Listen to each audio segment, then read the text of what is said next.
Most JRPGs tell stories about heroes destined to save their worlds, but Persona is different. It's not about grand destinies or chosen warriors. It's about you, your messy friendships, your awkward romances, and the quiet battles you fight inside your own head. Persona doesn't just create fantasy, it crafts reality, making every moment personal, relatable, and deeply human. So why does Persona connect in ways other JRPGs simply can't? Because Persona understands something essential. Sometimes the most epic journey is discovering who you really are. The majority of Persona isn't spent on lengthy dungeon grinds or messing around in menus. Instead, most of its frankly exhaustive runtime is spent on mundane slice-of-life content.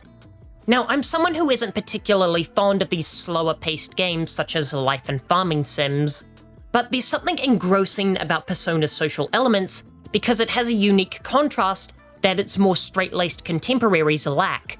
The duality between the mundane social link system and the extravagant dungeon delving, giving each of them a much greater impact, because the social links give a purpose to your combat. I'd argue that Persona 3 and 4 border on the edge of being a superhero game, while Persona 5 is outright the best superhero game ever made, because it's about characters who have secret identities and act as guardians of their world, protecting it from encroaching evils. And by spending most of your time building connections with the people around you, it gives you something worth protecting. By giving faces to the nameless masses who are largely removed from the main narrative, Persona is able to forge a community of citizens who are all under threat from whatever shadow threatens their city. This in turn gives more weight to the combat, as it gives your protagonist a goal beyond the standard saving the world motivation every protagonist has. It makes the stakes more personal, and Persona 3 even goes so far as to directly put your confidants in danger and tasks you with rescuing them. And speaking of making things more personal, a large part of Persona's success comes from its setting and thematic focuses.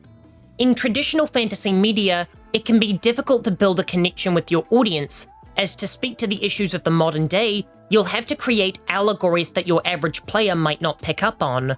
For example, Metaphor ReFantazio uses many of its tribes as parallels to racism, and while I'd imagine if you're watching a video like this, then the allegories are obvious, I think you'd be surprised just how oblivious more casual fans of entertainment are to metaphorical storytelling. However, Persona's modern-day setting gives it an advantage, as it's able to directly speak to its audience without any need for that imagery.